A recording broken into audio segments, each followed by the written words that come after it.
Hey everybody, welcome back to Tech Odyssey. So I'm here today to talk about the Google Pixel 5, and I really like this phone.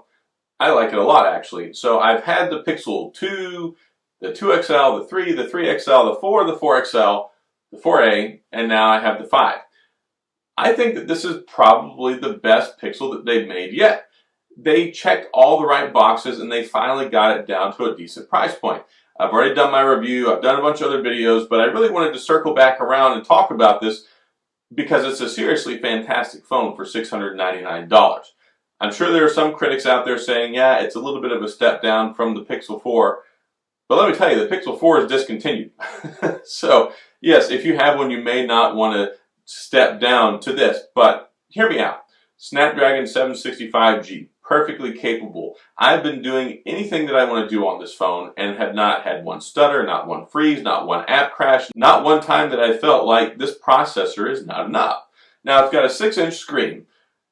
If you were to complain about it, one thing that I would maybe like to see is a little bit bigger screen because the Pixel 4a 5G has a 6.2-inch screen.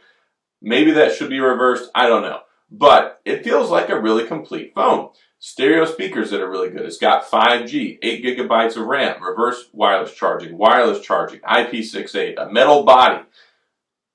It's got a fantastic camera on the front, and then it's got the great Google Pixel camera on the back, along with the wide angle, which takes amazing pictures. You can take night shot wide angle photos. You can take nighttime portrait shots. You can take regular portrait shots. You've got so many great things going on with this phone. And then you've got all the great Pixel services on here. You have the best voice to text that you can get because it actually does it on the phone instead of relying on an off-site server. So if you have no internet, you're not sitting there talking to your phone like a dummy and it's not actually writing it down. I love the call screening feature. There are so many nice things that you can do with this phone and it doesn't cost you $1 million. Yes, there are some other good phones out there right now. You've got the brand new Samsung S20 Fan Edition, which has a lot of nice things too. But this right here, I don't feel like there are any compromises. At 6 inches, you don't necessarily have to have that Quad HD screen because you're not in the like 6.5, 6.7 inch screen territory. Your eyes can't even tell the difference between Full HD and Quad HD until you get over a 5.3 inch screen. So I feel like they balance this well. Solid battery life. It's got just over a 4,000 milliamp battery. I got 7 hours of screen on time out of this, and it lasted me a day and 9 hours of standby time essentially since the last time I had charged it before I had to even charge it. I got down to 5%. I was really surprised because the night before I forgot to put it on the charger.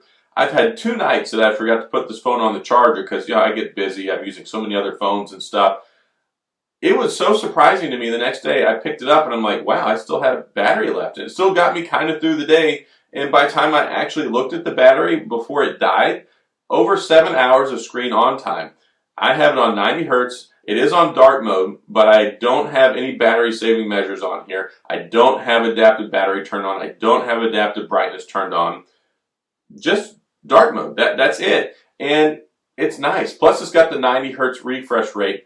So I feel like Google did a really good job with this. And I was one of the critics originally whenever I was looking at the specs. I'm like, how are they going from a Snapdragon 855, a flagship processor last year, to the 765 this year?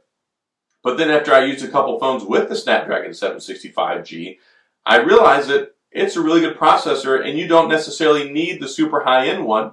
You still get such a good experience. So unless you're trying to play PUBG on high settings, this phone will do everything that you want it to do, and it takes seriously amazing pictures. Here are some pictures that I have on here. I mean, this is not like a full review because I've done my full review. Here's the link. You can check that out. But I took pictures at nighttime. I went to Vegas. I was walking around. I took portrait shots. I took wide-angle shots. I took so many different pictures. And every time I was taking pictures, I was like, wow, this looks good. But if you really want to see how good it is, pull this up on a high-resolution tablet or a monitor. You will be blown away by the detail, the crispness, and how good it looks. So at $699, I have absolutely zero problems recommending this to anyone whatsoever. And I actually enjoy using this more than some of my other phones. Some much more expensive phones. I've been gravitating towards this one more than a lot of other devices that I have right now that have higher powered processors, that cost more money, that have more cameras. They just did a good job with it. It feels complete. Running Android 11, it's got everything that you can ask for it. So this right here, for me, is seriously contending right now with the phone of the year for me because it just checks all the right boxes. It does everything in a great way. It has refinements and it has niceties where you would expect them, but you're not compromising on the experience, which is, I think, the most important part. You still get the amazing cameras and you get all-day battery and then some and a great experience. So that's all I've got on this video, folks. Of course, this is not a sponsored video. I'm not being paid for this. I'm not being compensated. Google's not even getting to see this. I don't send them the video. So this is just me saying, hey, I love this phone. If you're curious about it, definitely take a look at it. Take a look at some of my other videos. I think you're going to be surprised with what it brings to the table.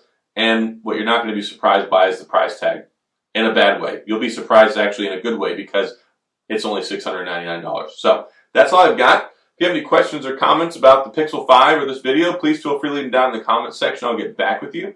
If you enjoyed the video, please hit the like and the subscribe button and the little notification bell if you want updates when new videos come out. And as always, thanks for being here. I appreciate you watching, and I'll see you guys next time.